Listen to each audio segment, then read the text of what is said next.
නමෝ තස්ස භගවතු අරහතෝ සම්මා සම්බුද්දස්ස නමෝ තස්ස භගවතු අරහතෝ සම්මා සම්බුද්දස්ස නමෝ තස්ස භගවතු අරහතෝ සම්මා සම්බුද්දස්ස ලෝක සමුදයං කෝ කච්චාන යථා භූතං සම්මප්පඤ්ඤාය පස්සතෝ යාලෝකේ නත්ති සාන හෝති ලෝක නිරෝධං කෝ කච්චාන යථා භූතං සම්මප්පඤ්ඤාය පස්සතෝ යාලෝකේ අත්ථිති සාන හෝති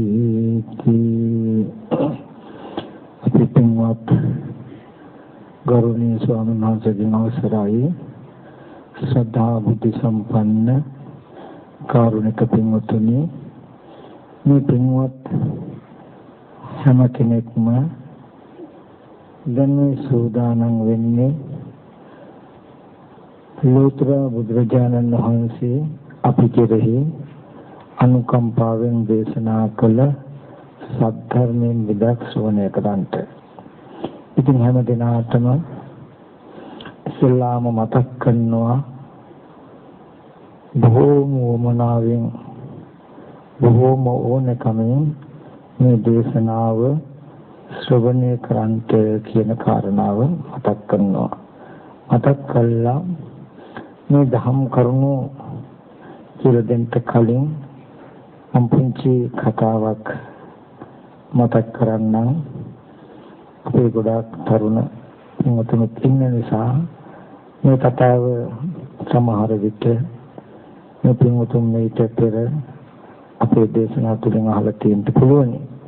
නමුත් අපගේ උනත් හිතට බොහෝ තදින් දැනෙන ඒ වගේම හරි සංවේගයක් උපදවන නුවණක් තියෙන පුරුෂයෙකුට යමක් හිතන්ට උගන්වන කතා වස්තුවක්. මේ නිසා ඒ කතාව මම බොහෝ දිනකට මතක් කරනවා. ඒ තමයි බුදුරජාණන් වහන්සේ සවැත් නුවර ඉන්න කාලේ එක්තරා සිටුවලක් හිටියා. මේ සිටු දෙමළන්ට පුතු දෙන්නෙක් හිටියා. වැඩිමල් පුතාගේ නම තිස්සත් තිස්සගේ මල්ලිත් මේ දරුවෝ දෙන්න තමයි හිටියේ. ඉතින් මේ තිස්ස ලොකු පුතාට අවුරුදු 14ක් 15ක් වගේ වයස වෙනකොට හදිසි දරුණු රෝගයක් වළඳනවා මේ දෙමව්පියන්ට. ඉතින් මේගොල්ලෝ දැනගත්ත වැඩි කල ජීවත් වෙන්නේ නැහැ කියලා අර තමන්ගේ වැඩිමහල් පුතා ළඟට අරගෙන වාද කළා. පුතේ මේ රෝගී හැටියට අපි වැඩි කලක් ජීවත් වෙන්නේ නැහැ. අපි මරුණු පාඩුව අඩුව මල්ලිට කියන්න එපා. මල්ලිව හොඳින් බලාගන්න කියලා මතක් කළා. ඒ දෙමව්පියෝ කී පරිදි ටික දවසකින් දෙමව්පියෝ දෙන්න කලුරිය කළා. ඊට පස්සේ මේ තිස්ස තමන් ඉගෙන ගන්න කටයුතු නතර කරලා අනිත් හැම තමන්ගේ කටයුත්තක්ම නතර කළා. අම්මා තාත්තා නැති මල්ලිට අම්මා තාත්තා කෙනෙක් වෙලා එයාව ඉස්කෝලේ යවමින් එයාව හොඳට බලාගත්තා. ඊට පස්සේ ටිකක් ලොකු වෙනකොට සුදුසු වයස එනකොට සුදුසු තැනකින් මල්ලිට අවාහ ගෘහ කටයුත්තකුත් කළා දුන්නා. ඒ වගේම තමන් සතු ධනය දෙකට බෙදලා ඒක වැඩි කොටසකුත් එක්ක මල්ලිට පවර්ලා දුන්නා. මල්ලි ගැන හිතුවා මිසක මේ තිස්ස කිසි වෙලාවක තමන් ගැන හිතන්න උත්සාහවත් වුණේ නැහැ. ඒ හින්දා එයා විවාහ ජීවිතයකට ඇතුළත් වුණේ නැහැ. ඉතින් මේ කාලෙදී බොහෝ සෙයින් පිරිස් හවසට සවැත් නුවර ජේතවනාරාමයට යනවා මල් ගඳ විලවුන් අරගෙන. ඉතින් මේ යනකොට තිස්සේ බලනවා මේ කට්ටිය කොහෙද යන්නේ. දවස් දෙකක් මේ යන අය පිටිපස්සේ ගියා. බුදුරජාණන් වහන්සේ ධර්ම දේශනා කරනවා. ඉතින් මේ 30ක් පැත්තකට වෙලා අහගෙන හිටියා. ඔහොම දවසක් දෙකක් යනකොට මේ 30ට බුදුරජාණන් වහන්සේ දේශනා කරන ධර්මයේ හොඳට තේරුණා. මේ සසර දිග් බව, අනවරාග්‍ය බව, සසර විඳපු දුක් කුල කෙලවරක් නැති බව, මේ తాවකාලික ජීවිතය විතරක් නෙමෙයි ඇත්ත අනන්ත පරිමාණ සංසාරික තව ඉපදෙමින් මැරෙමින් යන්න වෙන බව, ඉපදුණු සත්වයන්ට ජරා මරණය හැර වෙන අර්ථයක් ඉතුරු වෙන්නේ නැහැ කියන අනුශාසනාවන් මේ තිස්ස කුමාරයාට ටිකෙන් ටික වැටහෙන්න ගත්තා. ඊට පස්සේ මේ තිස්ස තීරණය කළා ඇත්තටම මේ නිසරු ජීවිතයක, නිසරු සසරක, නිසරු කතරක ඉන්නවට වඩා මේ දුක් සහගත සසරින් කතරෙන් ඈතර වී ගන්න විරවීරිය වඩනවා නම් ඒක වටිනවා. මමත් මහාන වෙන්න ඕනේ කියන අදහස ඇති කරගෙන දවසක් බුදුරජාණන් වහන්සේ ධර්ම දේශනා කළා ඉවර වෙලා ඔක්කොම යනකම් ඉඳලා ළඟට ගිහිල්ලා මතක් කළා ස්වාමීන් වහන්සේ මට භාග්‍යවතුන් වහන්සේ ළඟ පැවිදි වෙන්න ආසයි. මාව පැවිදි කරන්න උපසම්පදා කරගන්න කියලා. බුදුරජාණන් වහන්සේ මතක් කළා තිස්ස පැවිදි වෙන්න පුළුවන්. නමුත් ඔබ අවසර ලබාගෙන ආයුතු කිසියම් නෑදෑයෙක් ඔබට ඉන්නවද? ස්වාමීන් වහන්සේ මට බොහෝ දෙනෙක් නෑ, එක මල්ලි කෙනෙක් ඉන්නවා. හොඳයි තිස්ස එහෙනම් ගිහිල්ලා මල්ලිට කියලා දැනුවත් කරලා අවසර ලබාගෙන එන්න කිව්වා. ඒ පාර ගෙදර ඇවිල්ලා මල්ලිට කිව්වා මල්ලි මට මහාන වෙන්න ඕනේ කියලා. ඒ පාර මේ මල්ලි අඬන්න ගත්තා. අනේ අයියා එහෙම කියන්නේ අම්මා තාත්තා නැති මට අම්මා තාත්තා උනේත් මල්ලි මේ අයියා නම් මහාන වෙන්න එපා මට ඉන්න එකම නෑ බෑ කියලා ඔන්න බෑ කිව්වා. ආපහු නැවත තිස්ස කියනකොට මල්ලි බෑ කියනවා. ඊට පස්සේ තිස්ස කිව්වා මල්ලි මට පුළුවන් විදියට අම්මා තාත්තා නැති අඩුව මම ඔයාට තිබ්බේ මගේ ජීවිතය ගැන බලන්නේ නැතුව ඔයා ගැනම මම හැම කටයුත්තක්ම කළා. මේ කළ මට එකම එක උපකාරයක් විතරක් කරන්න මල්ලි. මේ ජරා මරණ ධර්මයන්ගෙන් ඈතර වීමට පාර මට හදාගන්න ඉඩ දෙන්න. මෙහෙම කියනකොට හරි සංවේගයකටපත් වෙලා අයියා කැමති නම් එහෙනම් මහාන වෙන්න කියලා අවසර දුන්නා. ඊට පස්සේ මේ තිස්ස ඇවිල්ලා භාග්‍යවතුන් වහන්සේ ළඟ පැවිදි වුණා. පැවිදි වෙලා උපසම්පදත් වුණා. මේ තිස්ස හාමුදුරුවෝ හරිම වත්සපන්, හරි සිල්වත්, හරි ගුණවත්. හැම වෙලාවෙම භාවනා කරනවා. නමුත් අහල පහල ගෙවල් දොරවල් ළඟ නිසා අසුරු කළ හුරු පුරුදු යහළුවෝ නිතරම එන්න ගන්නවා. ඒ නිසා මෙයාගේ බණ භාවනාවට කරදරයි ටිකක්. ඊටසේ තිස්ස හාමුදුරුවෝ තීරණය කළා ටිකක් ඈතකට යන්න. ඉතින් සෙනසුන් තැන්පත් කළා තබලා යදුන් ගානක් ඈත ගමකට ගිහිල්ලා ඒ ගමේ කැලේ ඇතුලේ ගල් ගුහාවක් තියෙනවා. ඒ ගල් ගුහාව සුද්ධ පවිත්‍ර කළා හදලා අරගෙන සක්මනකුත් හදාගෙන ඒකේ වාසයට පැමිණියා. ඉතින් උදෑසන පින්ඩපාත ගිහිල්ලා ගෙනල්ලා පින්ඩපාත වළඳලා රෑ දවල් දෙකේම අප්‍රමාදීව බණ භාවනා කරනවා මේ තිස්ස හාමුදුරුවෝ. ඒ වෙලාවේදී මේ තිස්ස හාමුදුරුවන්ගේ මල්ලිගේ බිරිඳ කල්පනා කරනවා මෙන්න මෙහෙම. මේ තිස්ස මහාන වෙන්න ගිය එකනම් හරිම හොඳක් අපිට. හරි යහපතක්. එයා ගියේකෙන් එයාගේ සියලු බූදලයක් අපිට අයිති වුණා. ඉතින් බැරි වෙලා හරි මහානකමේ කලකිරිලා ආවොත් මේ වස්තු ආපහු දෙන්න වෙනවා. ඒ හින්දා ආපහු එන්න බැරි වෙන්න යමක් කටයුතුයි කියලා මල්ලිටත් හොරෙන් අර බිරිඳ මොකද කරන්නේ? හොරු කණ්ඩායමක් ගෙනල්ලා අල්ලසක් දුන්නා. අන්න අහවල් ගමේ කැලේ අන්න අහවල් ගල්ලේනේ හාමුදුරු නමක් ඉන්නවා. ඒ හාමුදුරුවන්ව මරන්න ඕනේ. මරලා ආවොත් මම විශාල මුදලක් දෙනවා. දැනට මෙන්න මේ කොට තියාගන්න කියලා ටිකක් දුන්න සල්ලි. ඉතින් හොරුත් මුදල් ලෝභයෙන් අර කියපු අයුරු බලාගෙන තිස්ස හාමුදුරුවෝ ගාවට ගියා මරන්න.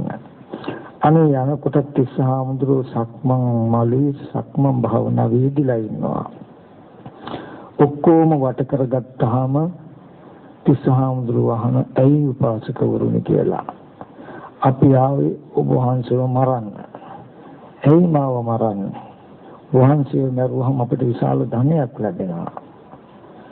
හොඳයි, මාව මරණ ක්‍රම නිසා ඔබට ධනයක් ලැබෙනවා නම් මාව මරන්න. හැබැයි මට එකම එක දවසක් විතරක් ජීවිතය දෙන්න. අද මරන්න නැතුව හිත ඇවිල්ලා මාව මරන්න කිව්වා. ඒ වෙලාවේදී නායක හොරා කියනවා බලන්න හාමුදුරුවෝමක් හැටියට පෙනී හිටියට මුගේ තියෙන කපටි තමයි. අද මරන්න එපා. හිත ඇවිල්ලා මරන්න කියලා පැනලා යන්න හදන්නේ. එහෙම කපටිකම් කළා අපෙන් බේරලා යන්න බෑ. බොහෝ දැම්මම මරනවා කියලා කඩුව උසල ගන්නකොට තිස්සහාමුදුරුවෝ කියනවා පින්වත්නි මාව මරන්න එපා. මම පැනලා නොයන බවට ඔබට ඇපයක් වෙන්න. ඊපස්සේ මේ හොරු අහන මේ කැලේ කවුද ඔබට ඇප වෙන්නේ ඉන්නේ? තිස්සහාමුදුරුවෝ සක්මනේ එහා කෙරෝල්ට ගිහිල්ලා බිම ඉඳගත්තා. ඉඳගෙන එතන විශාල කළු ගලක් තිබුණා. ඒ කළු ගල අරගෙන දෑත ඔසවලා තමන්ගේ කකුලේ කලව දෙකට ගහගත්තා. ගහගෙන කකුලේ කලවැට දෙකම බිඳගත්තා. දැන් කකුල හෙලවෙනවා, වැනෙනවා. අධික වේදනාවයි. අහන හොරුන්ගෙන් මම පැනලා නොයන බවට මේ ඇපේ ඇද්ද කියලා. ඒ හොරු පවා අතිශය සංවේගයකටපත් වෙලා අනේ මෙබඳු ගුණ ඇති උත්තමයෙක් නේද මුදල් හේතුවෙන් අපි මරන්න ආවේ කියලා හරියම සංවේගයකටපත් වෙලා හොරු පවා ගියා. ඉතින් ඒ තිස්සහාමුදුරුවෝ ඒ කකුල කැඩුණු වේදනාවම අරමුණු කරගෙන භාවනා කළා. පහවදා සියලු කෙලෙස් නැසල රහත් වෙලා ජීවිතයත් අවසන් කළා. සසර ගමනත් එක දවසේම අවසන් කළා. මේ කතාව මතක් කළේ මම පින්වතුන්ගේ දහසත්පුරුෂයෝ ජීවිතය ගැන බැලුවේ එහෙම. ඒ තිස්සහාමුදුරුවෝ කකුල ඔසවලා ගල් ගෙඩියක් ඔසවලා කකුලට ගහලා කකුල කඩා ගන්නකොට ඒ තිස්සහාමුදුරුවෝ දැනගෙන හිටියා ගෙවුණු සසරේදී කකුල් කඩනු ආහාරවල කියන්න බෑ. ඉපදෙන්න ඉන්න සසරේ කකුල කැඩෙන්න තියෙන හේතු මෙන්න මෙච්චරයි කියලා කියන්න බෑ. ඉතින් කකුල බේර ගන්න කමින් හෝ කිලිස් සහගත වාසය කළොත් කෙලවරක් නැති මේ දුක් සහගත සසරේ ඉපදෙන්න වෙන බව, මැරෙන්න වෙන බව දැනගත්තා. කකුල කඩාගෙන හරි අප වෙලා තව දවසක් ඉල්ලගෙන අප්‍රමාදීව වීරිය කළ සසරෙන් ඈතර වුණොත් මේ අවසාන කකුල කැඩිල්ල මිසක මින් එහාට මේ වගේ දුක්ඛිත අවස්ථාවක් උදා වෙන්නේ නැහැ කියන එක දැනගෙන හිටියා. ඉතින් මට මේ පින්වුතුන්ට මතක් කරන්න වෙන්නේ අද ඔබට ලැබිලා තියෙන මේ අවුරුදු 50ක 60ක ජීවිතය විතරයි අපිට පේන්නේ. නමුත් පින්වුතුනි අපේ ජීවිතය කියලා කියන්නේ මේ අද ඔබට මටත් පෙනෙන අවුරුදු 50ක 60ක ජීවිතය නෙමෙයි. බුදුරජාණන් වහන්සේ පෙන්වුවා මේ දීර්ඝ සංසාරේ තමන්ට ඇඟලේ කිරි කළ පෙව් ආදරණීය මව්මල දුකට අඬපු කඳුළු සතර මහා සාගරයේ ජලයට වැඩි පියාමල දුකට සහෝදර සහෝදරී ඥාති හිතේසින් මල දුකට අඬපු කඳුළු සතර මහා සාගරයේ ජලයට වැඩි කියලා. ඒ වගේම තිරිසන් ආත්මවල ඉපදෙනකොට ගලාගෙන ගිය රුධිරය එකතු කළ සතර මහා සාගරයේ ජලයට වැඩි.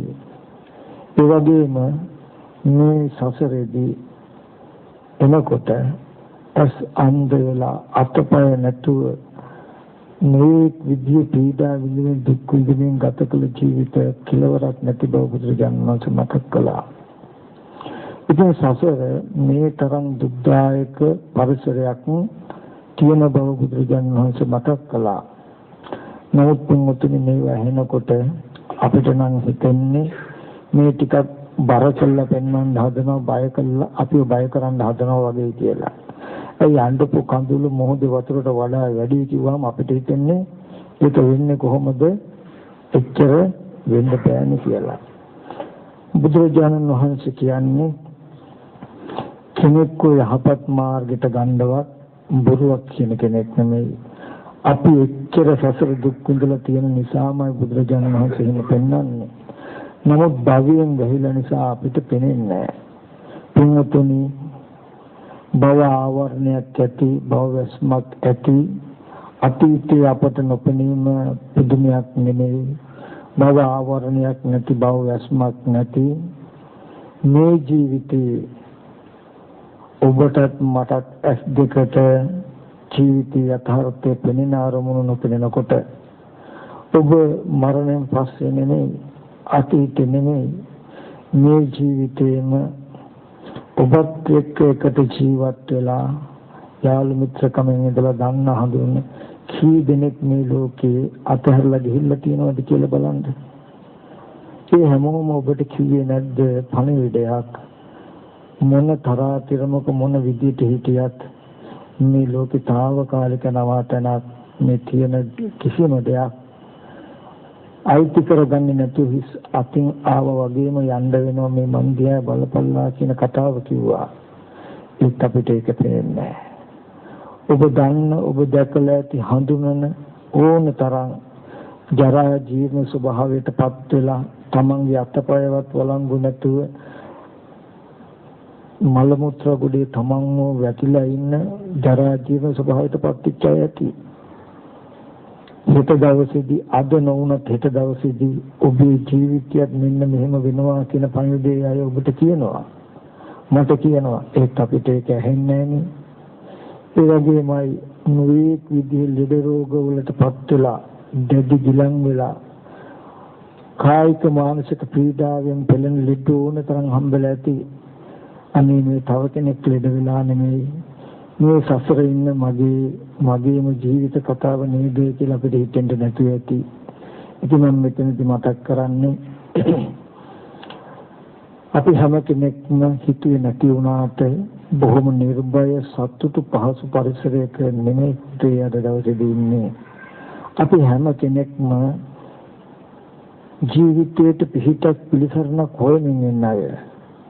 උපන්න දවසේ ඉඳලා මැරෙනකම් අපි හැම කෙනෙක්ම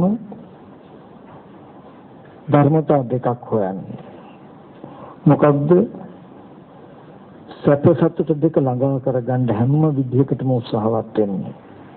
දුක් දුම්නස් දෙක ජීවිතෙන් අයින් කරගන්න උත්සාහවත් වෙන්නේ.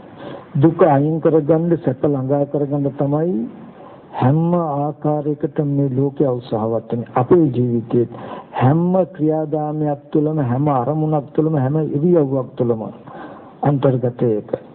නමුත් අවාසනාවට මේ ලෝකේ හැම කෙනෙකුටම ලැබිලා නැත්තේ ওই අර්ථ දෙකමයි. මොකද්ද? දුක ජීවිතෙන් අයින් කරගන්න, සැප සතුට දෙක ජීවිතයට ළඟා කරගන්න එක. ඒකට හේතුව දුක අයින් කරගන්න වෙහෙසන අපි දුක ඇතිවලා තියෙන්නේ කොතනින්ද කියලා බැලුවේ නැහැ.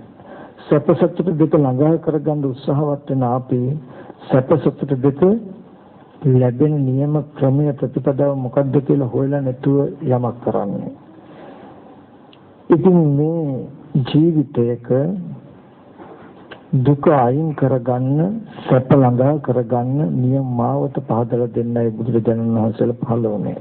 මේ බුදුරජාණන් වහන්සේ දේශනා කළ මේ ධර්මයේ ගොඩාක් ගැඹුරුයි.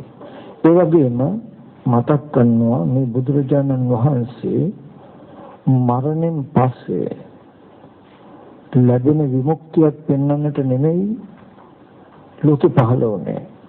ජීවත් ඉන්නකම් පුළුවන් තරම් දුක් විඳලා මරණයෙන් පස්සේ ලැබෙන විමුක්තියක් පළක් නැහැ. ජීවත් වෙන ජීවිතයකටයි විමුක්තියක් අවශ්‍ය, නිදුක් බවක් අවශ්‍ය. මට ගොඩාක් දෙනෙක් කියනවා, ඇහිලා තියෙනවා, මම එකක් කියලා කියනවා, ඉතින් අපේ ආමුද්‍රවන්නේ අපිට ඉතින් ඒ තරම් ලොකු දුකක් තේරෙන්නේ නැහනේ. එහෙම ලොකු දුකක් නැහනේ අපේ ජීවිතේ කියලා. ඉතින් ඇත්තටම අද දවසේ දුකක් නැහැ. කකුලුවට ලිපේ ගින්දර පත්තු කරනකම් වතුර හැලිය සැපයි. දුකක් වෙන්නේ. ගින්දර මෙලුවහම තමයි එයා ඉන්නතන දුක බව දැනෙන්නේ. ඒ වගේ අපේ ජීවිතයේ අද දවසේදී දුක නැතුව නෙමෙයි දුක පේන්නේ. නමුත් දුක කියන එකේ පය පාමුලට ආපු දවසටයි දුක තේරෙන්නේ. එතකොට අපිට කරන්න යමක් නැහැ. ඒ හැමෝගෙම මම ඊට පස්සේ අහන කිසි දෙයක් තියෙනවා. මොකද්ද? යම් කිසි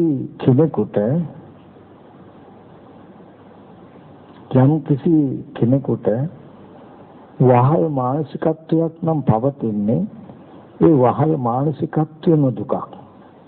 අමුතුවෙන් වෙන මොකුත් දුක් ඕනේ. මොකද්ද වහල් මානසිකත්වය කියලා කිව්වේ?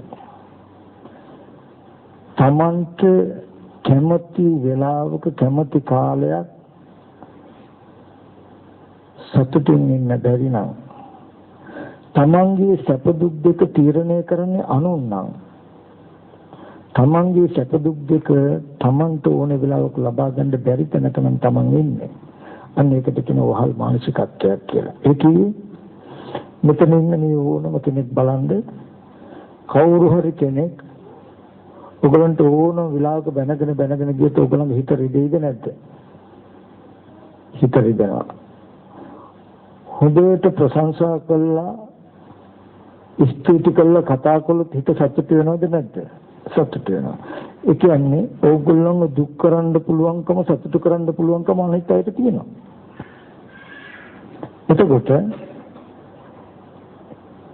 ඕගොල්ලන්ගේ ජීවිතේ සැප වෙන බවද දුක වෙන බවද කියන දෙක තියෙන්නේ. සැපයක් කරනවද දුක් කරනවද කියන එක තියෙන්නේ අනුන් අතේ. ඒකම ගෙවල් දොරවල් යාන වාහන ඉදකඩම් දුවදරුවෝ ඕවා කැඩුනොත් බිඳුනොත් නැසුනොත් මොකද වෙන්නේ? ඔයගොල්ලන්ට දුක එනවා. ඒක හොඳට තිබුණොත් ඔයගොල්ලන්ට සතුටුයි. එතකොට ඕගොල්ලන්ගේ සැප සහ සතුට දෙක තියෙන බාහිර වස්තු මත, ද්‍රව්‍ය කාරණා මත. දෙමව්පිය සහෝදරේ පුද්ගලයෝ හොඳට හිටියොත් සතුටුයි. එයා ලෙඩ වුණොත් මරණොත් දුක එනවා. එතකොට බාහිර වස්තු මත තමන්ගේ සැප සතුට දෙක තීරණය වෙන නිසා ඔබට මුකුත් කරන්න බෑ.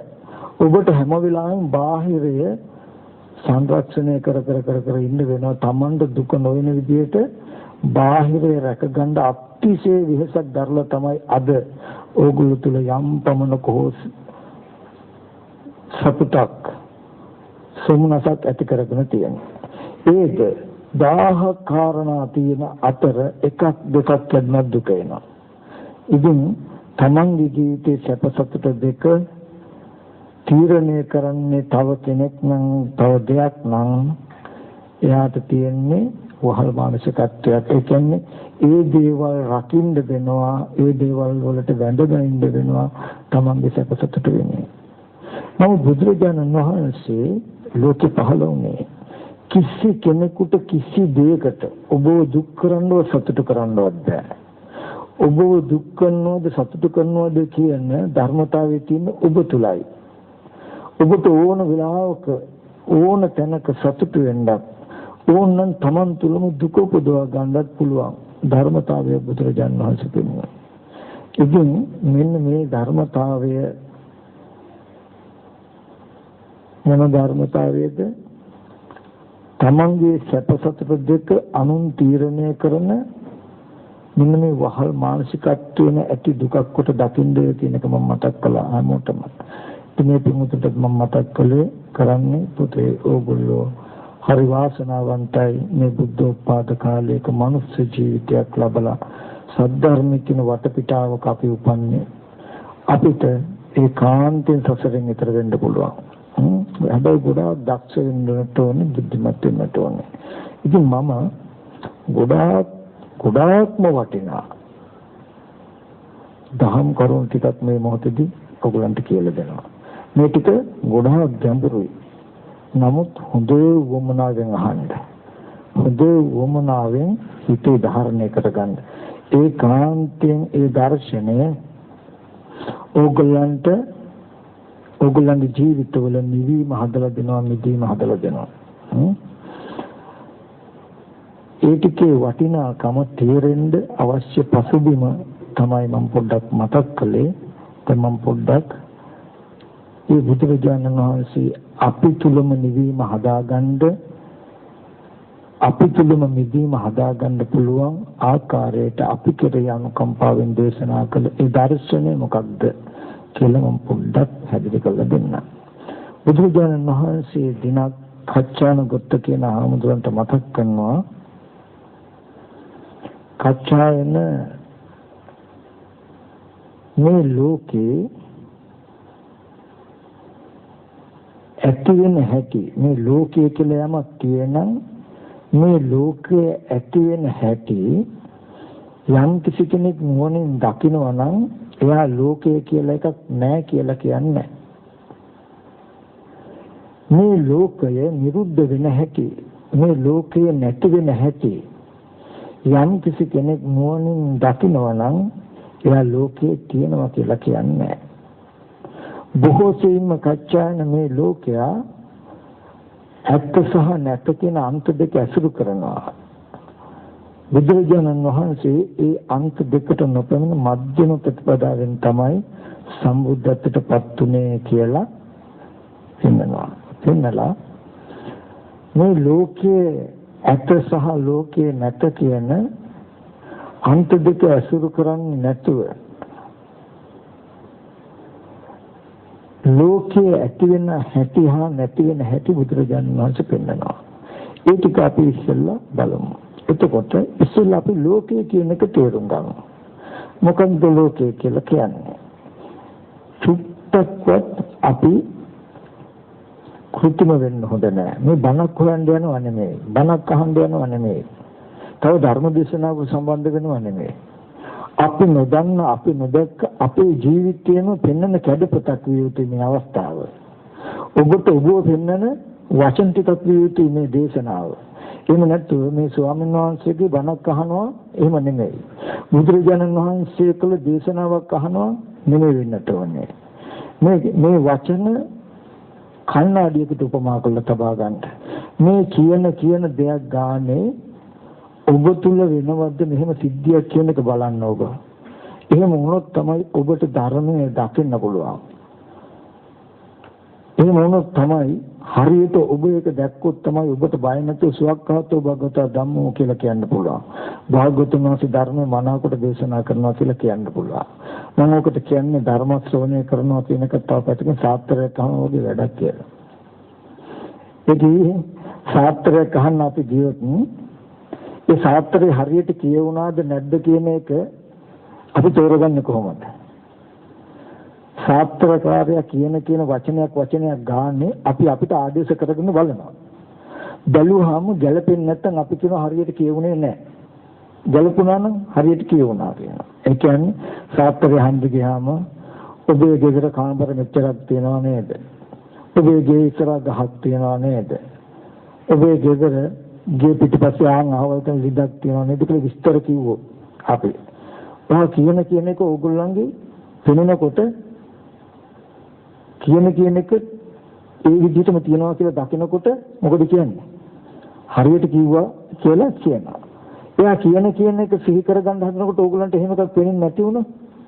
මොකද කියන්නේ? හරියට කියවුන්නේ නැහැ කියනවා. එහෙම නැත්නම් ඔබ ආවේ නැති වෙච්ච දෙයක් ගැන අහන්න නේද? අහවල් වස්තුවක් නේද නැති වුනේ? අහවල් දවස්වල නේද නැති වුනේ කියලා කියන එක ආදේශ කරලා බලුවොත් ඔබට පේනවනම් හරියට කිව්වා කියනවා. ඒක තමන්ගේ පරිසරයේ කියන දෙයක් නොවුනොත් එයා කියන්නේ. ඒ වගේ බුදුහාමුදුරුවෝ පෙන්වන මේ දර්ශනය පෙන්වන දේ තමන්ට ආදේශ කරගෙන බලනකොට ඇත්තටම මං ගැන තියෙන දේකුයි කියන්නේ කියලා කිව්වොත් බය නැතුම සුවක්ඛාතෝ භගවතා ධම්ම බුදුරජාණන් වහන්සේ මනාවකට මේ ටික කියලා තියෙනවනේ කියන උත්තරේ මතුවෙනවා. මනාවකට කිව්ව දෙයක් හැටියට අපිට තේරෙන්නේ නැත්නම් ඒ ශාස්ත්‍රය හරියට කියවිලා නැති නිසා.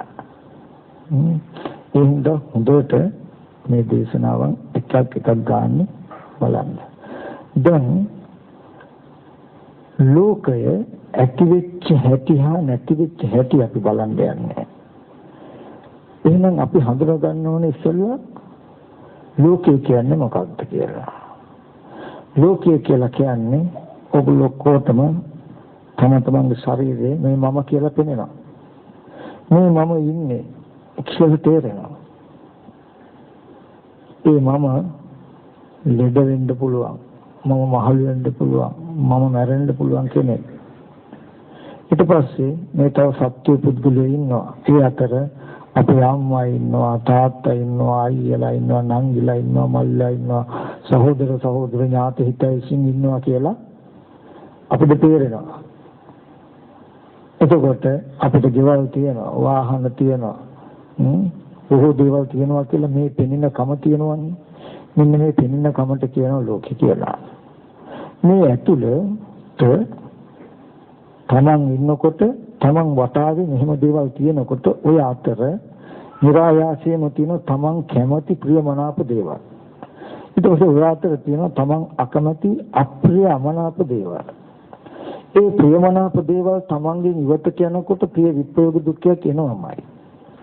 අප්‍රිය අමනාප දේවල් තියෙන ඒවා ළඟට එනකොට අප්‍රිය සංපයෝග අප්‍රියන් හා එක්වීමේ දුක එනවාමයි.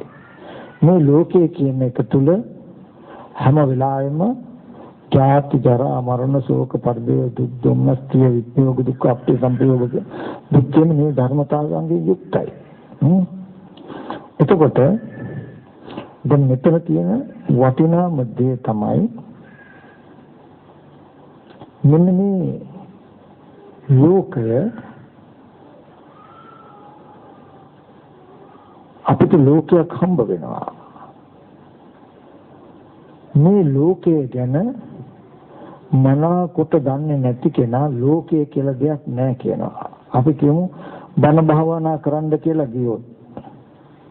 බණ භාවනා කරන්න කියලා අපි ගියොත් මේ රූපේ බලනවා. කෙස්ලොම් නියදත් හම්මස් නහරයට ඇට මිදුළු කන බොන ආහාරයෙන් හැදුණු සතර මහා ධාතු රූපයක් මේක මම නෑ කියලා කියනවා. කියනවාද නැද්ද?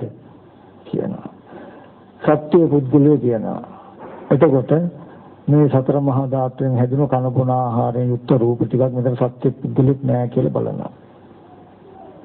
එතකොට මේ බුදුරජාණන් වහන්සේ දේශනා කළා ලෝකයේ ඇති වෙච්ච හැටි දන්නේ නැති කෙනා මේ ලෝකේ නෑ කියලා කියන්නේ. හොඳට බලන්න මේ කය තමන් කියලා පෙනෙනවද නැද්ද ඔයගොල්ලන්ට? තමන්ගේ කය තමන් කියලා පෙනෙනව නේද? මේ කය මම කියලා පෙනෙද්දිම මම නෑ කියලා කිව්වොත් ඒක බොරුවක් නෙමෙයිද?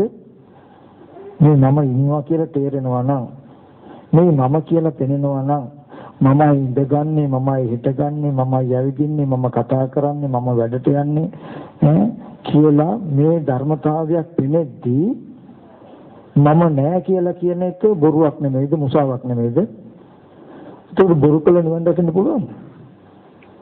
ඊට දැන් අපිට මේ සත්‍යයේ ඉන්න පුද්ගලයෝ ඉන්නවා අනිත් අය නෑදෑයෝ ඉන්නවා කියලා පේන්නේ නැද්ද?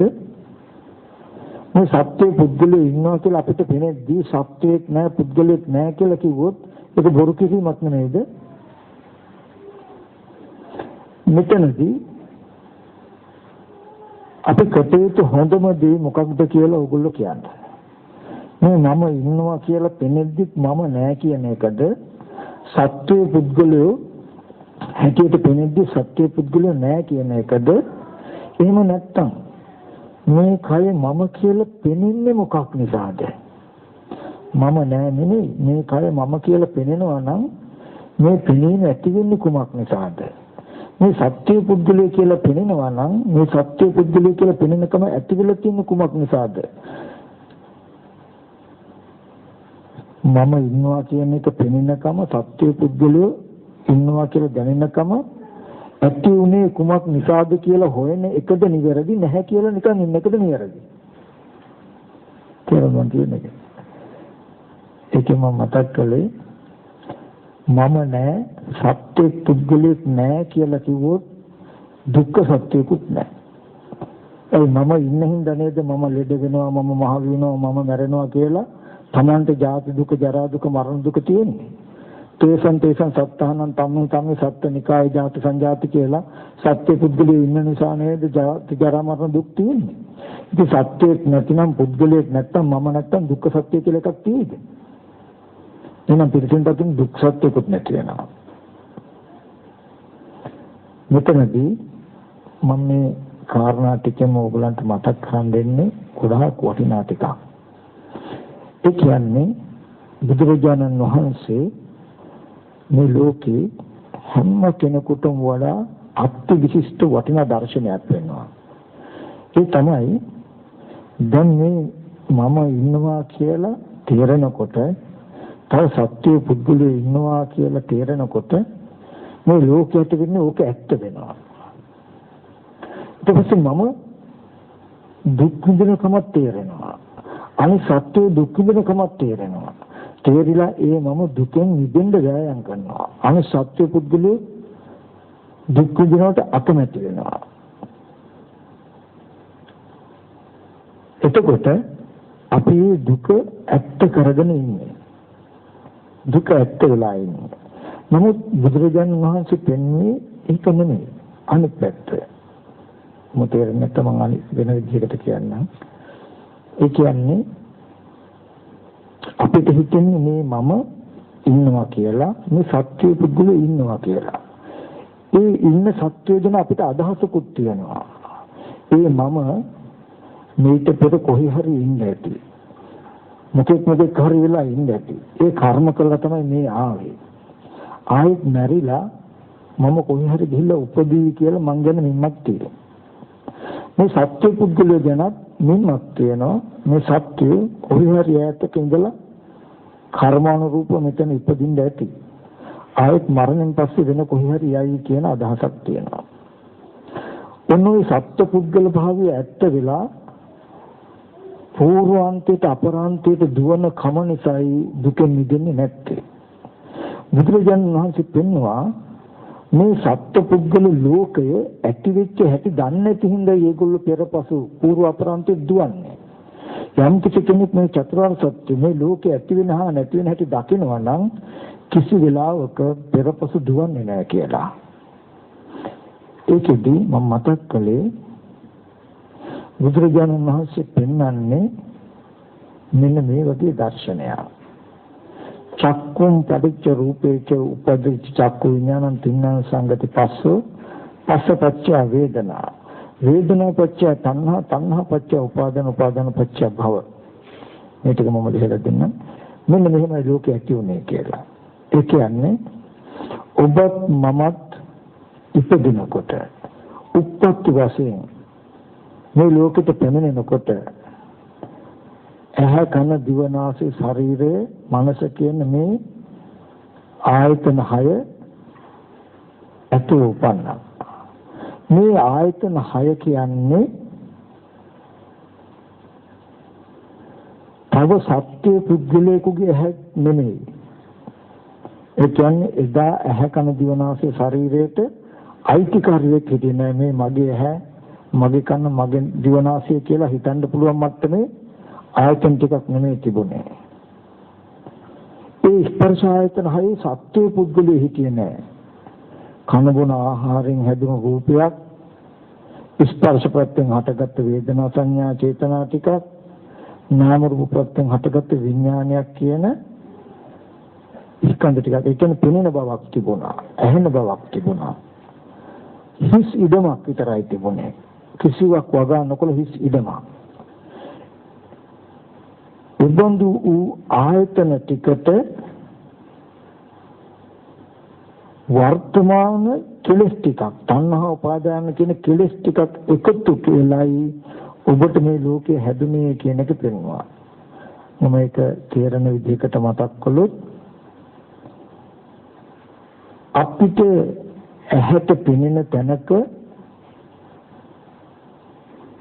ඇස් ඉදිරි පිටට හැමදාම ආවේ සත්‍ය පුද්ගල නොවන ටීවී එකක පෙනෙන රූප තියෙන්නේ. දැන් ටීවී එක ඇතුලේ විදුලි ස්ක්‍රීන් එක ඇතුලේ අපිට රූප පෙනෙනවානේ. ඒ රූප ඇතුලේ සත්‍ය පුද්ගල ආත්ම භාවයෙන් යුක්ත සත්‍යය ඉන්නවද ඒ ඇතුලේ? ස්ක්‍රීන් එක මත පතිත වෙන රූප ටික සත්‍යයේ පුද්ගලික රූපද? නෑ. ඒ බඳු රූපයක් අපේ ඇස් ඉදිරිපිටට එනකොට අපි මොකද කරන්නේ? ඒ රූපෙට සත්‍ය පුද්ගලයේ ඇති බවට හිතනවා. අපි හිතනවා. ඒ පෙනෙන දේ අපි හිතන දේ දෙකම එකට එකතු කළාම දැන් අපිට ඒ රූපෙ පැත්ත පෙනෙන්නේ සත්‍යෙක් ඉන්නවා වගේ.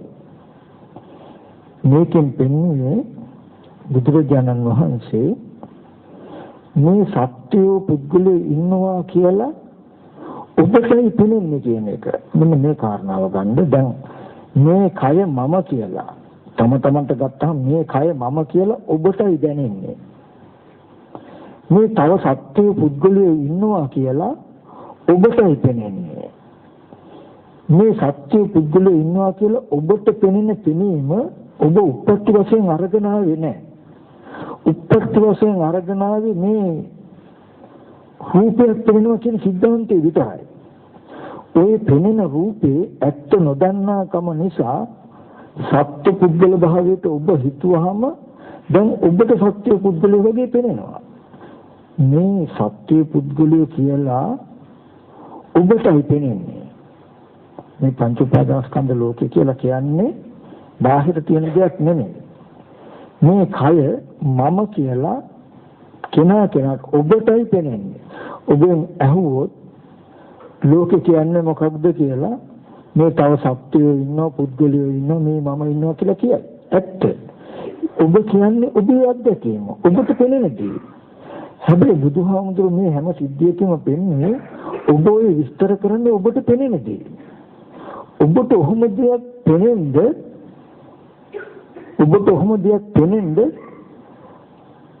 හේතු වෙලා තියෙන හේතු ධර්මය මොනවද කියලා දන්නවද කියලා අහනවා. ඔබට ওই විදිහට පෙනෙනකම ඇති උනේ චක්කුම් පඩිත රූපේච උපජ්ජ චක්කු විඥාන තින්න සංගති පස්සපච්ච වේදනා කියලා පෙනෙන ස්කන්ධ ටික පෙනීමක් ඇති වුණා.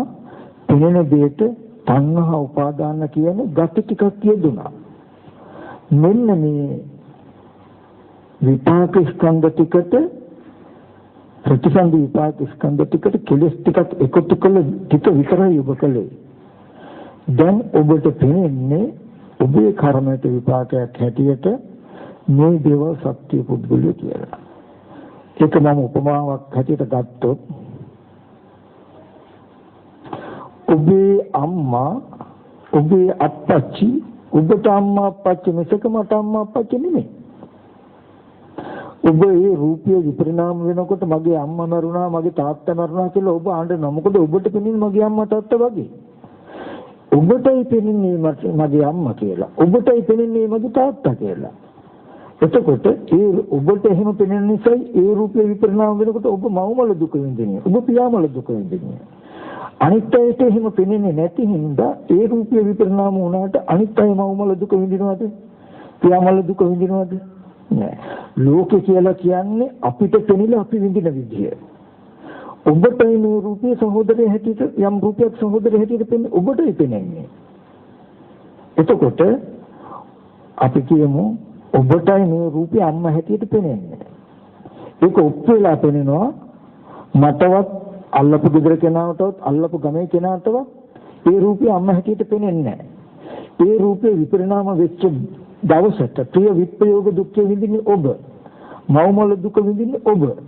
මම මව්මල දුක විඳින්නේ නැහැ. අල්ලපු ගමේ අල්ලපු ගෙදර කෙනා මව්මල දුක විඳින්නේ නැහැ. එහෙනම් මේ ඔබේ ලෝකේ ප්‍රශ්නයක්. ඔබේ පෙනීමේ ප්‍රශ්නයක්. ඔබට පෙනෙන විදිහට ඔබ සැප දුක් විඳින්නේ. ඔබට ඒ රූපය අම්මා වශයෙන් පෙනෙනකම වගේමයි ඒ රූපය ඔබටයි සත්‍යයක් හැටියට පෙනෙන්නේ. ඒ ඔබට සත්‍යයක් හැටියට පෙනෙන කම සත්‍යයක් හැටියට පෙනෙන කම. උත්පත්ති වශයෙන් තිබුණේ නැහැ. උත්පත්ති වශයෙන් තිබුණේ රූපයක් පෙනෙන ඇහැ විතරයි. ඇහැට පෙනෙන රූපයක් විතරයි.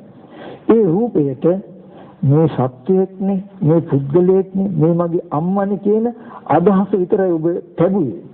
දැන් ඔබට පෙනෙන්නේ ඔබේ අදහස අනුව.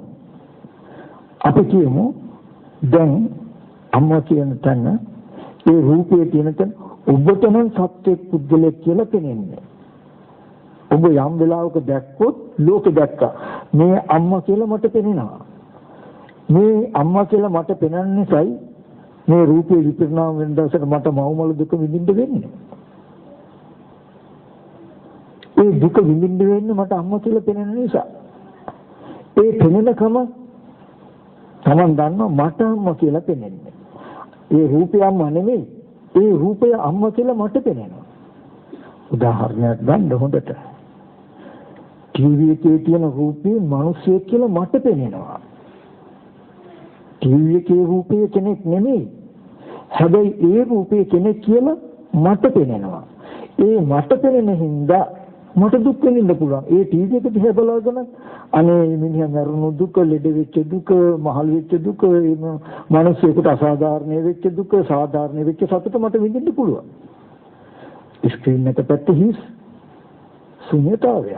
කෙනෙක් නැහැ. නමුත් ඒ බඳු රූපයට පුද්ගලයෙක් කියලා හිතුවාම මට පෙනෙන්නේ දැන් ටීවී එක පැත්තේ කෙනෙක් කියලා. මට ඒ රූපේ මට කෙනෙක් හැටියට පෙනෙද්දි රූපගත තබන්න සත්‍ය පුද්ගල නොවන රූපයක්. හැබැයි මට පෙනෙන්නේ කෙනෙක් නිසා. දැන් මට දුක් වෙන්න පුළුවන්. ඒ විදිහමයි ඔබට ටීවී එකේ වගේ මේ ඇස් ඉදිරිපිට රූප ටිකක් තියෙන තැනක ඔබට පෙනෙන්නේ කෙනා සිහි කරගන්න මේ කෙනා ඔබට ඔබ ගැනයි කියන්නේ. ඔබට පෙනෙන්නේ මේ තව සත්‍ය පුද්ගලෙ ඉන්නවා කියලා. යම් වෙලාවක ඔබ නොදැක්කොත් මේ සත්‍ය පුද්ගලෙ ඉන්න බව පෙනෙන්නේ මට නේද කියලා. ඔබ යම් වෙලාවක කවදාවත් නොදැක්කොත් මේ පෙනෙනකම මෙහෙම පෙනෙන්නේ මට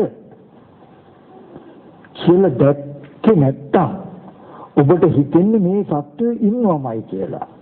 ඔබට මේ සත්‍යය ඉන්නවමයි කියලා හිතෙන්නේ මේ සත්‍යය කියලා පෙනෙනකම ඇති වෙන්නේ මටයි කියලා දන්නේ නැති හින්දා. සත්‍යය කියලා පෙනෙනකම ඇති වෙන්නේ මටයි කියලා දන්නේ නැති වුනහම ඔබට හිතෙන්නේ මේ සත්‍යය ඉන්නවමයි කියලා. එතකොට ඔබ අතීත අනාගතයට දුවනවා. මේ ඉන්න සත්‍යය පෙර කොහේ ඉඳද්ද? හිතියනම් කොහොම ඉඳද්ද? මොන විදිහට කර්ම කළා? මොන විදිහට කර්ම රැස් කළා මෙතෙන්ට එන්නද්ද? මේ ඉන්න සත්‍යය මරණයෙන් පස්සේ කොහේ උපදීද? කොහොම උපදීද? මොන විදිහට උපදීද? කියලා පූර්වාන්තයට අපරාන්තයට කෙසේද යන අදහසින් දුවන එක නවත්තන්න බෑ. යම් වෙලාවක යම් ශ්‍රේණයක දැක්කොත් ඔබ මේ රූප ටික සත්‍ය පුද්ගලයෙක් හැටියට පෙනෙන්නේ මට නේද කියලා. Taman දැක්කොත් මටයි පෙනෙන්නේ කියලා. බලන්න පූර්වාන්තයට අපරාන්තයට දුවයිද කියලා. මම කියන්නේ තේරෙනවද? ටීවී එකේ තියෙන රූපයේ සත්‍ය පුද්ගලයෙක් හැටියට පෙනෙන්නේ මටයි කියලා අපිට සිහි වුණොත් මේ සත්‍යය කොහෙන්ද දෙන්න ඇත්තේ කොහටද යන්නේ කියලා අපි දුවනවද? එහෙම අහන්න සුදුසු නෑ. එහෙම කියන්න සුදුසු නෑ. එතකොට මේ රූපයේ සත්‍ය පුද්ගලයා හැටියට පෙනෙන්නේ මටයි කියලා ආවොත් එයා පූර්වාන්තයට අපරාන්තයට දුවන්නේ. එතකොට එයා හොයනවා එයා මම නෑ කියන්නේ. මේ සත්‍ය පුද්ගල භාවයට පෙනෙනවා. මේ පෙනෙනකම ඇති උනේ කොහොමද කියන එක හොයනවා. එතකොට බුදුරජාණන් වහන්සේ පෙන්නනවා මේ රූපයේ පුද්ගලයා හැටියට පෙනෙනකම ඇති වෙච්ච හැටි. ඒ ටික තමයි අර පෙන්නේ ඇහත් රූපයක් දෙක ගැටෙනකොට චක්කු විඥානය ඉපදිලා ඒ ස්පර්ශ නිසා වේදනා සංඥා පහළ වෙනවා.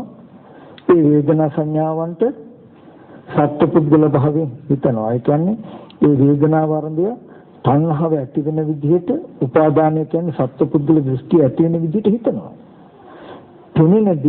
පෙනෙන දේට තණ්හාව වශයෙන් උපාදාන වශයෙන් හිතනවා කියන කමක්.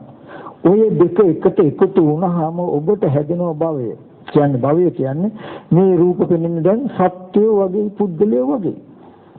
ඔබට මේ රූප සත්‍ය පුද්ගලය හැටියට පෙනෙන කම ඇති උනේ මෙන්න මෙහෙමයි කියලා පෙන්නනවා.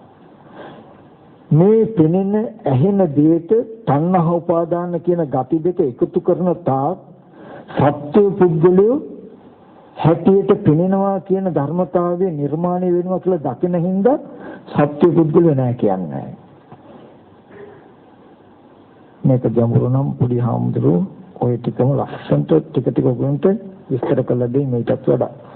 මේකේ ප්‍රධාන හරය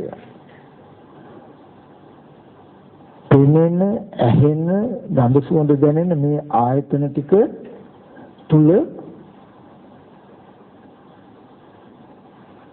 මේ සත්පුද්ගල භාවයට පෙන්නකම තිබුණේ නැහැ. මේ මම කියලා පෙන්නකම තිබුණේ නැහැ. මේ වටිනා වස්තු කියලා පෙන්නකම තිබුණේ නැහැ. ලෝකේ තිබුණේ නැහැ.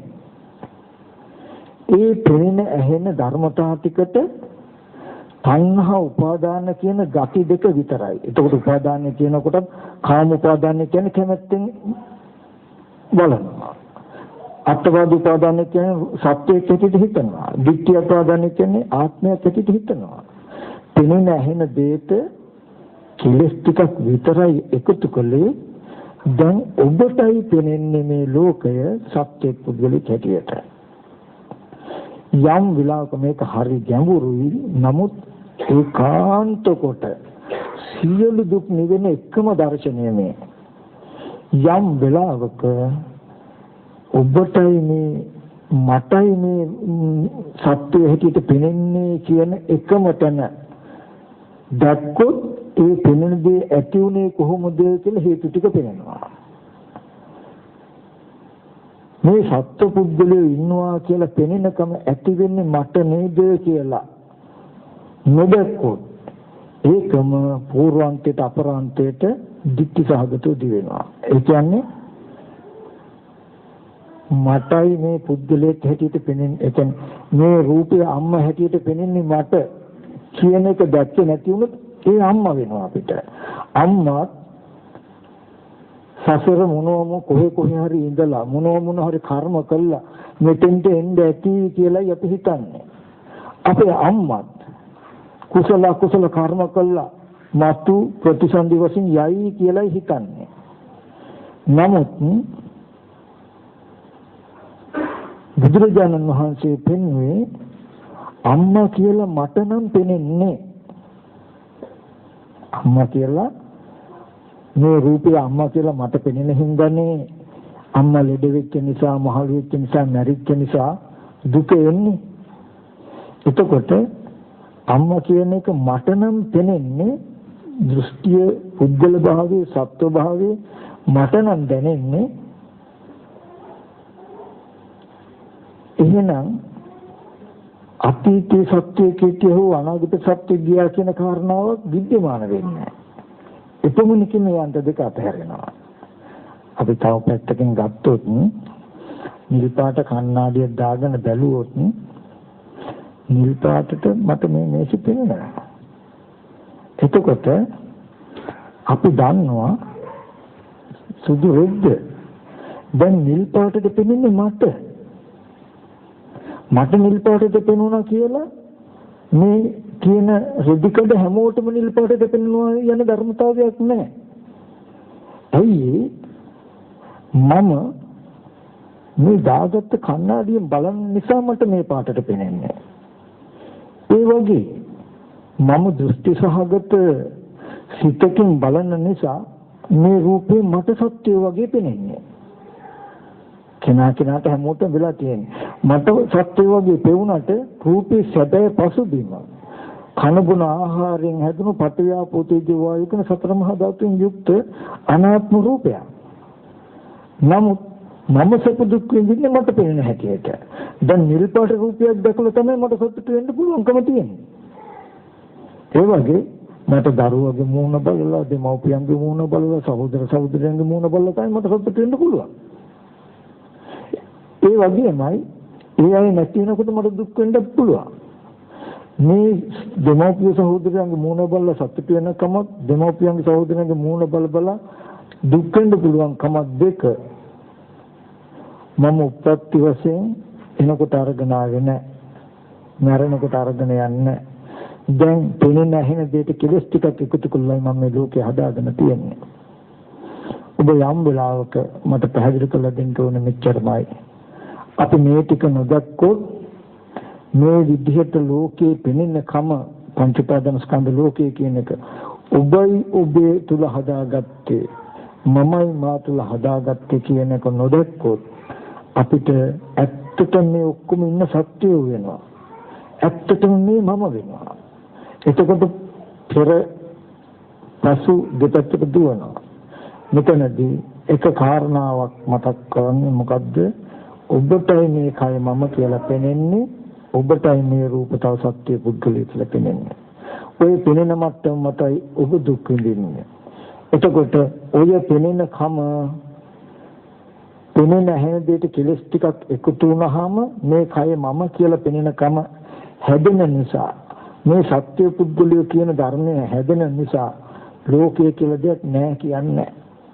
මම ඉන්නවා, සත්‍ය පුද්ගලය ඉන්නවා. නමුත් මේ පෙනෙන දෙයට තණ්හා උපාදාන කියන ගති දෙක එකතු නොකළොත් මේ කය කියන කය මම කියන පෙනීම අතහැරෙන නිසා, මේ සත්‍ය පුද්ගලය කියලා පෙනෙන පෙනීම අතහැරෙන නිසා ලෝකයේ තියනවා කියලා කියන්නේ. හොඳට මතක තබා ගන්න, ලෝකයේ කියන එක පැනෙන්නේ පෙනෙන ඇහෙන ද්‍රව්‍ය කාරණා මත නෙමෙයි. පෙනෙන්න ඇහෙන්න තියෙන තැනක තියෙන ද්‍රව්‍ය කාරණා මත නෙමෙයි. ඒ ද්‍රව්‍ය කාරණා ටික අපිට පෙනෙන තැනක ලෝකේ පැනෙන්නේ. මොකද අපිට පෙනෙන විදිහටයි අපි සැප දුක් විඳින්නේ. මම ඔකට අර උපමාවක් කියන්නේ, සමහර ප්‍රේතයෝ ඉන්නවා තමන්ගේ කර්මයට වතුර තියෙන තැනක ලේසර වගේ පෙනෙන්නේ. එතකොට ඒකට බොන්න බෑ. මොකද තමන්ට පෙනෙන්නේ ඒ නිසා. වතුර තියෙන්නේ එයාගේ කර්මයට පෙනෙන්නේ මෙහෙම. ඒ වගේ සතර මහා ධාතු තියෙන ඔබේ කර්මයට පෙනෙන්නේ මගේ කර්මයට පෙනෙන්නේ සත්‍ය පුද්ගලයෝ වගේ. දැන් අපිට සැප දුක් විඳින්න දෙන්නේ මෙහෙම. මේ මට්ටම කෙලස් ටිකට නිර්මාණය කරගෙනයි පරිහරණය කරන්නේ කියන එක දැක්කේ නැති වුණොත් ඇත්තම වෙනවා. ඇත්තම වෙලා ජීවත් වෙනකොට තියෙන ආදීනව වෙන මොකුත් නෙමෙයි. නැවත නැවතත් මේ මට්ටමේ උපදින්නේ. මේ මට්ටමත් උපදින්නේ මේ ආත්ම වෙලා උපදිනකොට, ආත්ම වෙලා අසුරු කරනකොට ප්‍රේත අසුර නිර්ති සංකර සතර අපාය යන කර්ම කෙරෙනවා. කළා ප්‍රතිසන්දි වශයෙන් ඒ බඳු පසුබිමක උපදින්න වෙනවා. එතන තියෙන්නේ මේ වගේම තමන් තුළ ලෝකේ හදාගන්න එක, ලෝකේ හැදෙන එක. මේකෙන් මතක් කරන්නේ සත්‍ය පුද්ගලෙක් නැහැ කියන එක නෙමෙයි. සත්‍ය පුද්ගලෙක් ඉන්නවා කියන පැවැත්මක් ඔබට හදාගන්න පුළුවන්. ඕන. ඒ කියන්නේ සත්‍ය පුද්ගලෙක් ඉන්නවා නෙමෙයි, ඔබට තියෙනවා සත්‍ය පුද්ගලෙ ඉන්නවා කියලා දෘෂ්ටිය. ඔබට තියෙනවා සත්‍ය පුද්ගලෙ ඉන්නවා කියලා අදහසක්. ඔබට තියෙනවා සත්‍ය පුද්ගලෙ ඉන්නවා කියලා දැක්මක්. ඔබට තියෙනවා. එතකොට ඔබ තුල ඒ බඳු ගතිය ඇති උනේ ස්කන්ධ සහ කෙලස් කියන ධර්මතා දෙකකින්. ওই ස්කන්ධ ටිකට කෙලස් ටික නැති වුණොත් ඔබට සත්පුද්ගල භාවයට පෙනෙන කම දුරු වෙනවා. තමන් කියලා පෙනෙන කම දුරු වෙනවා. මෙන්න මේ විදිහට ලෝකෙන් මිදෙන්න පුළුවන් ධර්මයක්, දර්ශනයක් තියෙනවා කියන එක පෙන්වන්නයි බුදුරජාණන් වහන්සේ පාලෝනේ. ඉතින් මේක ටිකක් ගොඩාක් ගැඹුරුයි. ඉතින් මතක් කරන පොඩි හාමුදුරුවෝ ඔය ටික සරල උපමා උපමා යදීලා ඔයගොල්ලන්ට මේ ටික පැහැදිලි කරලා දෙයි. මෙතනදී හොඳට තීක්ෂණව ගන්න මේ දර්ශනය දකින්න නැතුව කවදාවත් කෙනෙක් සක්කාය දිට්ඨිය නැති කරන්නේ නැහැ. සක්කාය දිට්ඨිය කියලා කියන්නේ මොකද්ද? රූපේ සත්‍යයේ කැටියට දකින්නකම. රූපේම සත්‍යයේ කැටියට දකින්නකම. රූපය නිසා තමන්ට සත්පුද්ගල දැක්මක් තියනවා කියන එක වෙනුවට රූපේම සත්‍යයේ කැටියට දැක්කහම රූපං අත්ත්ව සමුප්පසිත රූපේම ආත්ම වශයෙන් දකිනකොට රූපේම සත්‍යයේ කැටියට දකිනකොට මේ පැත්තෙන් රූපය ආරම්භය තමන්ට මෙහෙම වැරද්දක් වෙලා නේද, තමන්ගේ දර්ශනේ වැරදිලා නේද, ඒක උනේ මෙහෙම නේද කියන ටික දන්නේ නැහැ. දැන් නැතිනකොට මේ රූපේ සත්‍යය හැටියටම පෙනෙන එකට කියන සක්කාය දිට්ඨිය. සක්කාය දිට්ඨිය තිබුණොත් තියනවා නම් ඊගාවට සක්කාය දිට්ඨිය තියනවා කියලා හඳුනගන්න ප්‍රධාන ලක්ෂණයක් තියෙයි. මොකද්ද? කාංකති විමුක්ති දුර වෙලා නැහැ. සත්‍ය පුද්ගලයෝ ඉන්නවා නම් ඔය ඉන්න සත්‍යය අතීතේ හිටියනම් කොහේ ඉඳද්ද, කොහොම ඉඳද්ද, මොකෙක් වෙලා මොකෙක් වෙන්න ඇද්ද කියන ටකට යනවා. සක්කාය දිට්ඨිය හඳුනගන්න ප්‍රධාන ලක්ෂණය විචිකිච්ඡාව. විචිකිච්ඡාවට ප්‍රධාන ලක්ෂණය සක්කාය දිට්ඨිය. ওই දෙක ඇති උනේ කුමක් නිසාද? මේ රූපමත්ත්වෝ සම රූපය ආත්ම වශයෙන් දකිනවා. රූපය ආත්ම වශයෙන් දකින්නේ මොකක් නිසාද? රූපය ආත්ම වශයෙන් පෙනෙන්නේ මට නේද කියලා Taman තුල දර්ශනයක් නැති තමයි. යම් වෙලාවක මේ රූප ටික ආත්ම හැටියට මට පෙනෙන්නේ කියලා දැක්කොත් මේක මගේ දර්ශනයක්. මේක මගේ දැකීමක්. කියලා දැක්කොත් මට මෙහෙම පෙනෙනකම ඇති උනේ කොහොමද? මට යන්න හොයන්න ශේත්‍රයක් තියෙනවා. මම ඉස්සරහට යන්නේ මේ රූප ආත්මව හැටියට මට පෙනෙන්නේ වුණොත් එහෙනම් මේ සත්‍යය කොහේ ඉඳද්ද කොහොම ඉඳද්ද කියලා මම දුවන්නේ නැහැ. එතමනකින්ම ගමන නතර වෙනවා. ඉතින් මෙන්න මේ කාරණාව අතිශයම වටිනවා. පොඩි හඳුනට මතක් කරලා දෙනවා මේ අනුසාරයෙන්. අනිත් බොහෝ කරුණු පැත්තකින් තබන්න රූපයම ආත්ම වෙනකම. ඒ කියන්නේ මට රූපය සත්‍ය කියලා පෙනෙනවා කියන සිද්ධාන්තය නොදකින නිසාමයි රූපං අත්ථෝ සමුප්පති රූපය ආත්ම වශයෙන් දකින්නේ. ආත්ම වශයෙන් දකින්නකොටම දැන් රූපය ආත්ම වශයෙන් පෙනෙන්නේ කියන එකට තියෙන ප්‍රධාන ලක්ෂණයක් තියෙයි. සක්කාය දිට්ඨියේ ඉන්න කියන ප්‍රධාන ලක්ෂණයක් තියෙයි. එහෙනම් මේ සත්‍ය කොහේ ඉඳද්ද කොහට යන්නද කියන ලක්ෂණ නිර්මාණය වෙනවා. ඒ සක්කාය දිට්ඨියක් නැහැ, විචිකිච්ඡාවක් නැහැ. හරියට දුකේ ඇතිවීම දැක්කනම්, ලෝකේ ඇතිවීම දැක්කනම් මොකද්ද? සත්‍ය පුද්ගල බවට මට පෙනෙනවා. නැත්තම් මෙබඳු දෘෂ්ටියක් තියෙනවා, මෙබඳු අදහසක් මට තියෙනවා. මම කියන්නේ මේ සත්‍යයේ ඉන්නවා කියලා මම කියන්නේ මට හිම දෙන්නේ හින්දා. ඔබත් කියනවා ඒ ඔබට දැනෙන හින්දා. තව කෙනෙකුත් කියනවා ඒ යාට දැනෙන හින්දා. කෙනා කතා කරනවා කෙනා මෙන්න කරගෙන. එතකොට අපි දන්නේ කෙනා කතා කරන්නේ කෙනා හිතන්නේ කියලා. අපි හිතාගෙන හරි යා කතා කරන්නේ මෙහෙ ගැන. අරයා කතා කරන්නේ මෙහෙ ගැන. මම කතා කරන්නේ මෙහෙ ගැන කියලා අපි මේ ලෝකෙ ගැන අපිට දැනෙන දේ කියන්නේ කියන එක වෙනුවට මේ ලෝකෙ තියෙන දේ කියන අදහසක් අරගෙන මේ තියෙන්නේ. ඇත්තටම පොඩි වැරද්දක් වෙලා තියෙන්නේ. ඔන්න ওই ටික හදාගත්තා නම් ඒකාන්ත මේ ලෝකෙන් මිදෙනවා කියන එක පුදුමයක් නෙමෙයි, නොමිදුණු පුදුමයි. මේ සත්පුද්ගල භාවයට පෙනෙන්නේ මටයි කියන ටික තමුන් තේරුම් ගත්තොත් ඒකට හේතු ටික පෙන්වන්න හැටි ආයතන ටිකට කෙලෙස් ඇති වෙලා. ආයතන ටිකට කෙලෙස් නැතිකොළු මේ පෙනීම නැති වෙනවා කියලා ඔබට පෙනෙනවා. ඒ දර්ශනේ දැක්ක පමණකින් ඇත්තටම දිට්ඨි සම්පන්නයි කියවට කමක් නැහැ සෝවාන් කියලා. මොකද සක්කාය දිට්ඨිය නැ රූපය ඇත්ත වෙලා නැහැ සත්‍යය කියලා. සක්කාය දිට්ඨිය විචිකිච්ඡාව නැහැ එහෙනම් කොහෙන්ද එන්නද කොහට යන්නද කියලා. දර්ශනයක් තිබිලා Tamanට මොකද්ද? සත්‍ය පුද්ගල භාවයට මට පෙනෙන්නේ. Tamanට පෙනෙන්නේ. එච්චරම ගැඹුරුත් නෑ. කෙනා හිතාගත්තොත් මෙතනකින් අහුවොත් මේ සත්‍ය පුද්ගලෙ ඉන්නවා. හරි එතුමා කියන්නේ එතුමාට පෙනෙන්නේ. තව කෙනෙක්ගෙන් මේ තව කොච්චර මිනිස්සු ඉන්නවද? එයාට එහෙම පෙනෙන්නේ. තව කෙනෙක්ගෙන් අහුවොත් මේ ගොඩාක් පිරිසක් ඉන්නවනේ. එයාට පෙනෙන්නේ. මගෙන් අහුවොත් මේ ගොඩාක් බනහහා ඉන්නවනේ. මේ මට පෙනෙන්නේ. අපි හතර දෙනාම කියලා කියන්නේ අපි හතර දෙනාට පෙනෙන්නේ. ඔබට ඔය වගේ පෙනෙනවා, මට මේ වගේ පෙනෙනවා, මට මේ වගේ පෙනෙනවා. මට මෙහෙම පෙනෙනකම, ඔබට ඔහොම පෙනෙනකම, මෙයාට මෙහෙම පෙනෙනකම ඇති උනේ කොහොමද කියන තැනක් තියෙනවා. ඒක හෙව්වොත් ප්‍රශ්නේ ඉවරයි. නමුත් ඔබට පෙනෙනකම ඇති වෙලා මේ මෙයාට පෙනෙනකම, මේ මට පෙනෙනකම කියලා දන්නේ නැති වුණාම වැරද්ද පොදු වෙනවා.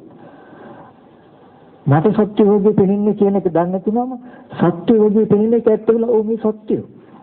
ඔබට සත්‍ය වගේ පෙනෙනකොට සත්‍ය වගේ මට පෙනෙන්නේ කියන එක නොදන්නකොට ඔබට තියෙන ඒ සත්‍යයමයි.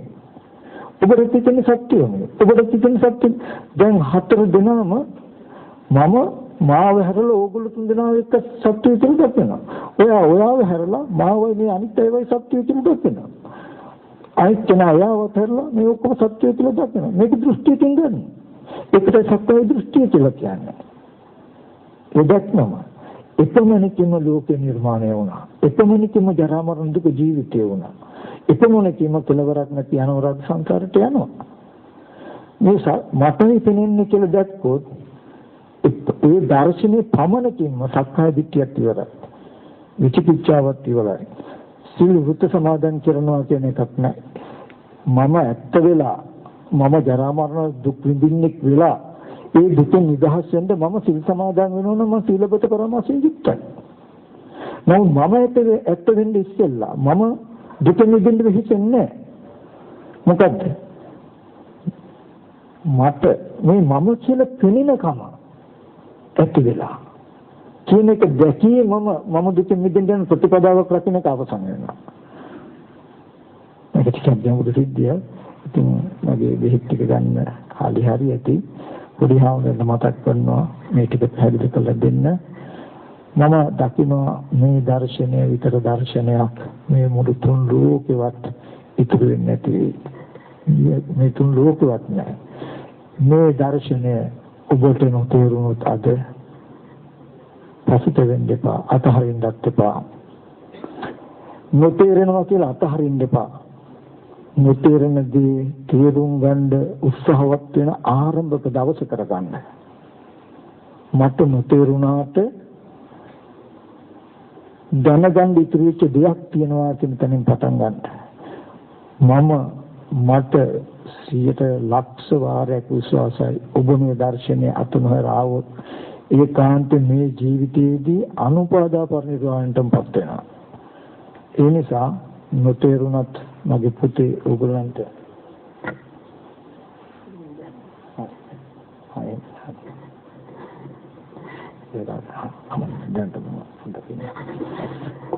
එතකොට මම ඔයගලන්ට මතක් කරන්නේ ඒකාන්තයෙන් මේ දර්ශනය මේ ජීවිතේම දුකින් මිදීම හදා ගන්න පුළුවන්. පොඩි එකම එක කට්ටයක් විතරයි පැන ගන්න තියෙන්නේ. එකම එක තැනක් විතරයි. එතනින් පස්සේ අරිහත්ත්වයට දක්වාම කිසිවෙකුගේ උදව්වක් ඕනේ Taman දන්නවා මේ ටික ගෙවා ගන්න හැටි. ඒ කියන්නේ සක්කාය දිට්ඨිය නැති වෙන්නේ කොහොමද කියන තැන විතරක් බලා ගන්න. සක්කාය දිට්ඨිය නැති වෙන්නේ සක්කාය දිට්ඨිය ඇති වෙන්නේ කොහොමද කියලා බලා ගන්න. සක්කාය දිට්ඨිය ඇති වෙන්නේ අපිට කොහොමද කිව්වොත් මේ රූපේ සත්‍යය කියලා දැනුනොත් මට සක්කාය දිට්ඨිය ඇති වෙලා. එතකොට ප්‍රධාන ලක්ෂණයක් තියෙනවා. ඒ සක්කාය දිට්ඨිය ඇති වීමම සක්කාය දිට්ඨිය ඇති වෙච්ච බවට ප්‍රධාන සාධකයක් තියෙනවා. මොකද්ද? මේ සත්‍යය කියලා දැනුනොත් ඒ සක්කාය දිට්ඨියට පටහැනි නොවන විදිහට මෙයා එහෙනම් අතීතයේ කොහේ ඉඳද්ද කොහොම ඉඳද්ද කියලා මේ ඇත්ත වෙච්ච කෙනාගේ පෙරපසු දුවන්න පුළුවන්. තේරෙනවද? ඇත්ත වුණාම කෙනෙක් ඒ කෙනා කොහේ ඉඳද්ද නරුණහම කොහාට යයිද කියලා මෙහෙම දුවන්න පුළුවන්. ඔය සක්කාය දිට්ඨිය අවසන් වෙන එකම දර්ශනයක් තියෙනවා. මොකද්ද? මේ රූපේ සත්‍ය කියලා පෙනෙන්නේ මට. මේ රූපේ සත්‍ය කියලා මට පෙනෙන්නේ. කියලා දැක්ක ගමම සක්කාය දිට්ඨිය නෑ. මේ රූපේ සත්‍ය කියන එක නෑ. රූපේ සත්‍ය කියන දැක්මක් තියෙනවා මට එහෙම. මට තියෙනවා එහෙම දැක්මක්. හැබැයි ඒකෙන් කියවෙන මේ රූපේ සත්‍යයක්මයි කියලා. ඒ හින්දා පෙරපසු දුවන්නේ නෑ. රූපේ සත්‍යයක් කියන්නේ දැක්මක් මේ රූපේ සත්‍යයක් කියලා ඔබ ඇසිදිරිපිට මේ රූපේ එනකොට මේ රූපේ සත්‍යයක් කියන හැඟීමක් ඔබට එනවා. කියනක ඔබ දන්නවා. එතකොටම මේ රූපේ සත්‍යයක් කියලා රැවටිලා එහෙනම් මේ සත්‍යය කොහෙන්ද යන්නේද කොහාටද යන්නේද කියලා දුවන්නේ නැහැ ඔබ. එතමනේ තියෙන සක්කාය දිට්ඨි සම්පන්නයි කියලා දකින්න පුළුවන්. හැබැයි ඒකට හේතුව දකින්න මේ රූපේ සත්‍යයක් කියලා ඔබට පෙනෙන්නේ. පෙනෙන්නේ ඇති වෙච්ච හැටි දන්නවා. චක්කුම් පරිච්ඡ රූපේ චුප්පජේ චක්කුම් යන්තින සංගති පස්සෝ පස්සපච්ච වේදනා. වේදනා පච්ච තණ්හා පච්ච උපාදාන කියන පරයය. ඒ කියන්නේ පෙනෙන දෙයට තණ්හා උපාදාන කියන විදිහට හිත හසුරපු නිසා මට මෙහෙම පෙනෙන්නේ. කිංචිද්දී කිව්වේ. දුකයි දුක්ඛ සමුදය දෙක දකින්න ඕය. චතුරාර්ය සත්‍ය. එතමනේ කිම සක්කාය දිට්ඨි විචිකිච්ඡා කියන එක නැති වෙනවා. ඉතින් මේ විදිහට ඉතාමත් ගැඹුරුයි. නමුත් ලෝතර සම්මා සම්බුදුරජාණන් වහන්සේ ජීවමානව වැඩ සිටියත් මෙන්න මේ විදිහටයි බලපු ඒ දර්ශනීය තුලම සක්කාය දිට්ඨි විචිකිච්ඡා නැති වෙන්නේ. ඒ දර්ශනේ නැති කමතම සක්කාය දිට්ඨි විචිකිච්ඡා උපදින්නේ. වෙනසක් තියෙයි දෙක හඳුනා ගන්න. සක්කාය දිට්ඨිය කිව්වේ කෙලින්ම රූපේ සත්‍ය පිටිය දැක්. රූපං සත්තතෝ රූපං අත්තතෝ සමුපස්සති. රූපේ ආත්ම වශයෙන් දකින්නවා කියනකොටම දැකගන්න සක්කාය දිට්ඨිය කාංකා තියෙයි. දර්ශනීය දකින්නකොටම සක්කාය දිට්ඨි විචිකිච්ඡා නැහැ. මොකද දර්ශනය රූපේ සත්‍යයේ පිටි මට පෙනෙනවා. ඔබට පෙනෙනවා මේ රූපේ සත්‍යයේ හැටියට. ඔබට පෙනෙනවා. එච්චර ඒක ඔබේ පෙනීමක්. ඔබේ පෙනීම වුණොත් කොහේඳන් ඔබේ පෙනීම ආවද? කොහාට ඔබේ පෙනීම යයිද කියලා එකක් තියෙනවද? යන්නේ. එහෙම අහන්න සුදුසු නෑ. ඉතින් මෙන්න මේ විදිහට බුදුදහම අතිශය සියුම් අමුත් හරි වටි. ඒ කාන්තෙන් සියලු දුක් නිවෙනවා. මේ බය නැතු ඕන පිරිසක මේ දර්ශනය සත්‍යය කියන හැඟීම නෑ ඔබට. පෙරපසු දුවන්නේ නෑ ඔබ. දර්ශනයක් සත්‍ය පුදුලේ තුළ ඔබට පෙනෙනවා. ඒ දර්ශනයට හේතු ටිකක් පෙනේ. පෙනෙන දෙයට කෙලස් ටිකක් එකතු වෙලා. බය නැතුව කියන්නේ දික්ටි සම්පන්නයි කියලා. ඔහොම පෙනෙනවා නම් ඔය ටික ඔබ කෙරෙහි දකින්න පුළුවන් නම් බය නැතුව කියන්නේ. ඒ නිසා අනිත් පැත්තට මම සිල්වත් වෙලා මම මේ ජරා මරණ දුකෙන් එතර වෙන්න මම බණ භාවනා කරන්නේ නැහැ.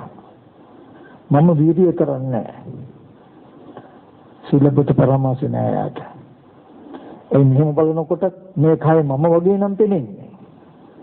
මේ කය මම කියන එක ඇත්ත වුණාම මම ජරා මරණ දුක් විඳින්නේ කුනේ. එහෙම වුණාම මම කොහේ හරි ඉඳලා එන්න ඇති කොහාට හරි යයි වෙන්නේ.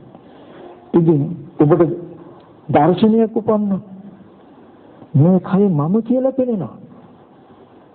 එහෙනම් මම ඇත්ත වෙලා මම ජරා මරණ දුක මිදෙන්න යන කෙනෙකුත් නෑ. මම මරණයෙන් පස්සේ ඉස්සෙල්ලා ඉඳලා ආපු කෙනෙකුත් මරණයෙන් පස්සේ යන කෙනෙකුත් නෑ. මට මෙහෙම පෙනෙනවා. මම කියන වචනයට බය වෙන්න එපා. අපිට කැලේ ගහක් නැසන්න කැලේ ගහක් ඕන වෙනවා. කැලේ ගහක් නැස කපන්න ගන්න පොරොට ගන්න මිට කැලේ ඒ වගේ. මම කියන වචනේ භාවිතා කරනද මම කියන කෙලස් ටික ගෙවා ගන්න.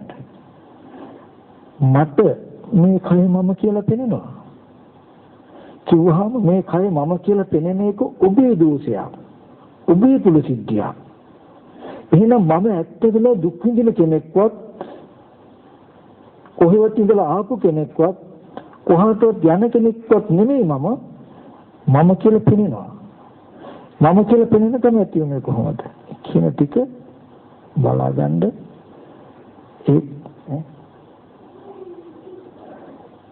එතකොට ඒකාන්තයෙන්ම ඔබට මේ ජීවිතේ දුක නිවා ගන්න පුළුවන්.